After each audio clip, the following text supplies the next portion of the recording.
দেখুন বন্ধুরা, কতটা ক্রিস্পি হয়েছে, একেবারে মচমচে। আর এটা বানাতেও কিন্তু আমার 10 মিনিট টাইম লেগেছে। সকালবেলা তাড়াহুড়ো থাকলে এই রেসিপিটা আপনারা বানিয়ে নিতেই পারেন।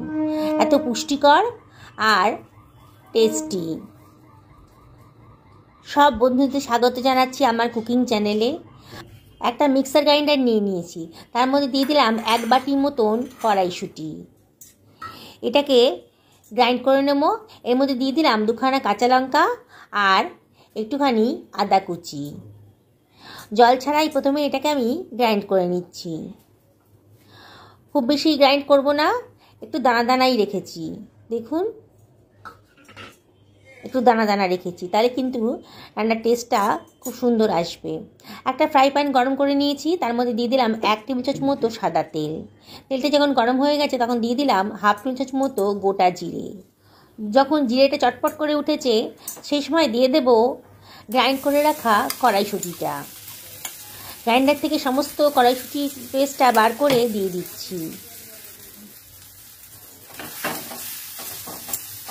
একটু রান্না করে নেব যাতে কড়াইশুঁটির কাঁচা ভাবটা নষ্ট হয়ে যায়। অনবরত কিন্তু নাড়তে হবে। দেখুন, কড়াইশুঁটি কিন্তু কাঁচা ভাবটা আস্তে আস্তে চলে যাচ্ছে। এবারে আমি এর ভেতর দিয়ে দিচ্ছি 1/2 টেবিল চামচ মতো হলুদের গুঁড়ো, আর দিয়ে দেব 1/2 টেবিল চামচ ধনের গুঁড়ো, 1/2 টেবিল চামচ জিরের গুঁড়ো আর 1/2 টেবিল চামচ মতন লঙ্কার গুঁড়ো। খুব সামান্য লঙ্কার গুঁড়ো দেবো, যদি বাচ্চাদের জন্য বানান তাহলে আরও কম দেবেন। আর দিয়ে দিলাম প্রয়োজন মতো লবণ। দিয়ে এবার সব কিছু ভালো করে মিশিয়ে নিচ্ছি। অনবরত কিন্তু নাড়তে হবে। বন্ধুরা, রেসিপিটা বানানো খুবই সোজা। রাত্রে যদি সমস্ত আয়োজনটা করে রাখেন তাহলে কিন্তু এটা ভেজে দিতে সকালবেলা 5 মিনিটের বেশি টাইম লাগবে না। আপনার বাচ্চাদের স্কুলের টিফিনে, জলখাবারে, হাজব্যান্ডের লাঞ্চ বক্সে, এমনকি সন্ধ্যেবেলা চা কফির সঙ্গেও কিন্তু এই স্ন্যাক্সটা রেডি করে নিতে পারেন। খুবই হেলদি আর টেস্টি। 1 চামচ মতো বেসন নিয়ে নিলাম, ওই ফ্রাই প্যানটার সাইডেই নিয়ে নিলাম। নিয়ে এটাকে একটু ফ্রাই করে নেব, তাহলে বেসনের কাঁচা ভাবটা থাকবে না। এবারে আমি সব কিছু ভালো করে মিশিয়ে নেব।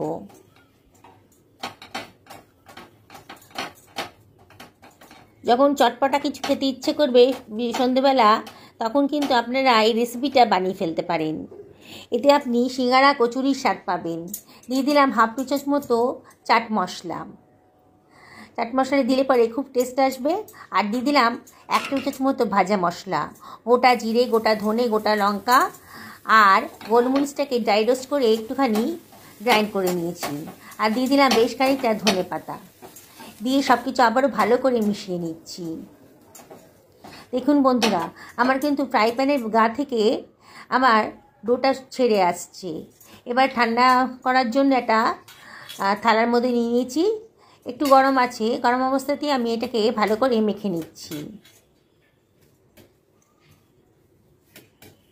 খুব ভালো করে মেখে নিতে হবে।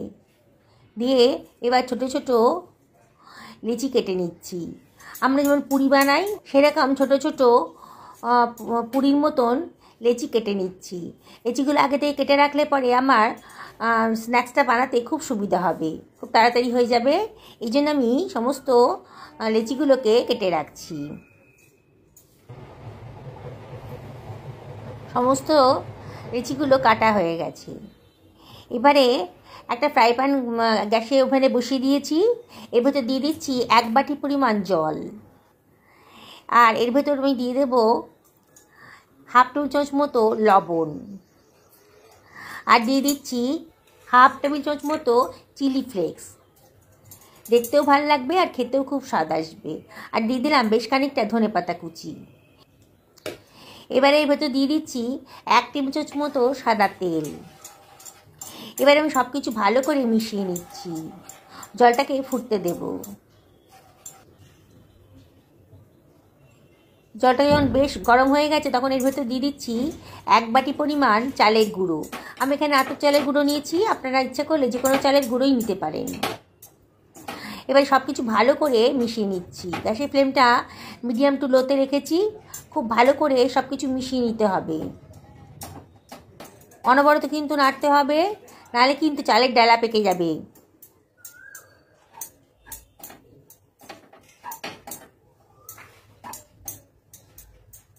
মিনিট দুয়েক নাড়াচাড়া করার পর চালটা কিন্তু বেশ ঝরঝরে হয়ে গেছে। এবার গ্যাসের ফ্লেমটা অফ করে একটা থালার মধ্যে নিয়ে নিয়েছি। এর ভেতর দিয়ে দিচ্ছি 1 টেবিল চামচ মতো কর্নফ্লাওয়ার। কর্নফ্লাওয়ার না থাকলে আপনারা ময়দাও দিতে পারেন কিংবা আটাও দিতে পারেন। গরম অবস্থাতেই কিন্তু এটাকে ভালো করে মেখে নিতে হবে। আমরা যেমন রুটি মাখি, রুটির আটা মাখি আর কি, সেইভাবেই কিন্তু এই চালের গুঁড়োটা ভালো করে মেখে নিতে হবে। যদি প্রয়োজন হয় তাহলে একটু জল দেবেন। আমার কোনো প্রয়োজন হয়নি বলে আমি জল দিইনি। দেখুন কত নরম হয়ে আছে। এবার খুব ভালো করে ঠেসে ঠেসে মেখে নিতে হবে, খুব ভালো করে মাখতে হবে। এবারে আমি এর ভেতর দিয়ে দিচ্ছি 1/2 টেবিল চামচ মতো সাদা তেল, দিয়ে আবারও ভালো করে মেখে নিচ্ছি। এবারে এটাকে আমি রেস্টে রেখে দেবো 5-6 মিনিটের জন্যে। মিনিট 5 পরে দেখুন ডোটাকে আবারও একটু ভালো করে মেখে নিচ্ছি। কতটা স্মুথ হয়ে গেছে দেখুন। এবারে আমি ছোটো ছোটো করে লেচি কেটে নিচ্ছি। আমরা যেমন রেগুলার রুটি খাই সেরকমই ছোটো ছোটো করে লেচিগুলো কেটে রাখছি। সমস্ত লেচিগুলো কাটা হয়ে গেছে। এবার হাতের তালুতে একটু তেল দিয়ে আমি একটা লেচি নিয়ে নিয়েছি, গোল গোল করে পাকিয়ে একটা বাটির মতো শেপ দিয়ে নিচ্ছি। দেখুন ভিডিওতে যেমন দেখাচ্ছি। এবারে আমি এর ভেতর দিয়ে দিচ্ছি পুরটা। কড়াইশুঁটি যে পুরটা বানিয়ে রেখেছিলাম সেটা দিয়ে দিলাম, দিয়ে মুখটা সাইড থেকে নিয়ে এটাকে সিল করে দিচ্ছি।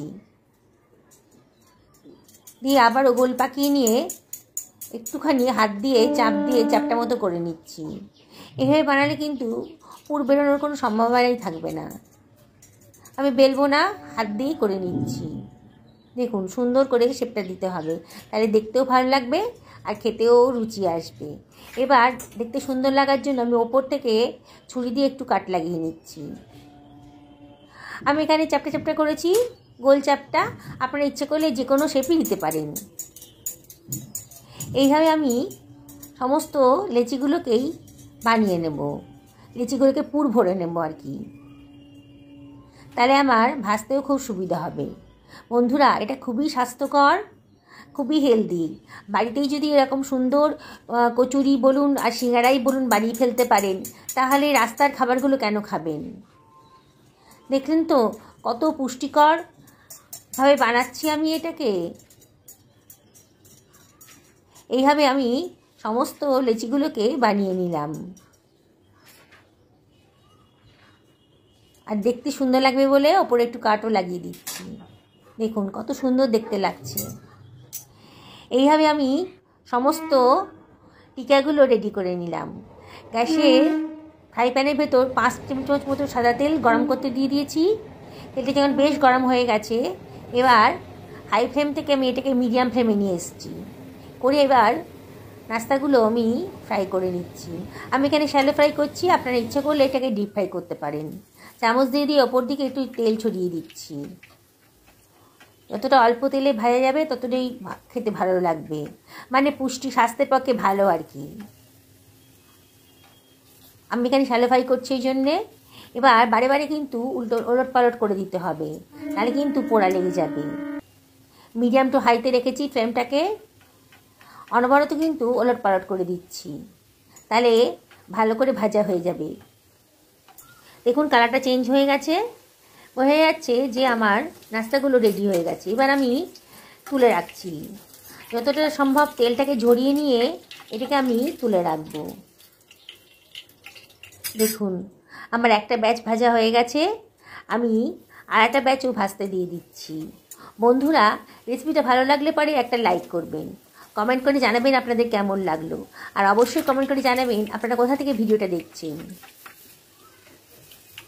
বন্ধুরা আপনাদের লাইক কমেন্ট পেলে পরে আমার ভিডিও বানানোর উৎসাহ বেড়ে যায়। আবারও সবগুলোকে একইভাবে ভেজে নিচ্ছি, ভাজতে বেশি টাইম লাগবে না।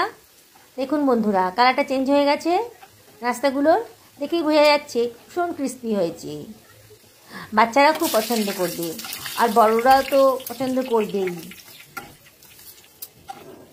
এত অল্প সময়ের মধ্যে একেবারে ঘরোয়া পদ্ধতিতে কী সুন্দর একটা স্ন্যাক্স তৈরি হয়ে গেল। আমি টিস্যু পেপারের ওপর এগুলোকে রাখছি। যদি কোনো এক্সট্রা তেল থাকে তাহলে টিস্যু পেপারে সেই তেলটা অ্যাবজর্ব করে নেবে। দেখুন বন্ধুরা, আমার কিন্তু কত অল্প সময়ের মধ্যে নাস্তাটা রেডি হয়ে গেল। আর সাউন্ডটা শুনুন, কতটা ক্রিস্পি হয়েছে বোঝা যাচ্ছে।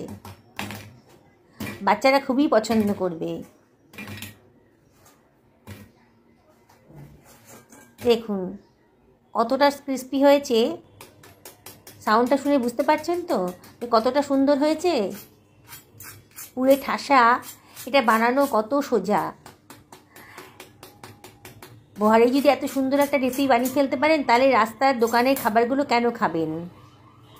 বন্ধুরা অবশ্যই বাড়িতে একদিন ট্রাই করবেন আর জানাবেন কেমন লাগলো আপনাদের এই মুচমুচে নাস্তার রেসিপিটা। পুরে ঠাসা নাস্তাটা কেমন লাগছে। সকালে ভালো থাকুন এই কামনাই করি।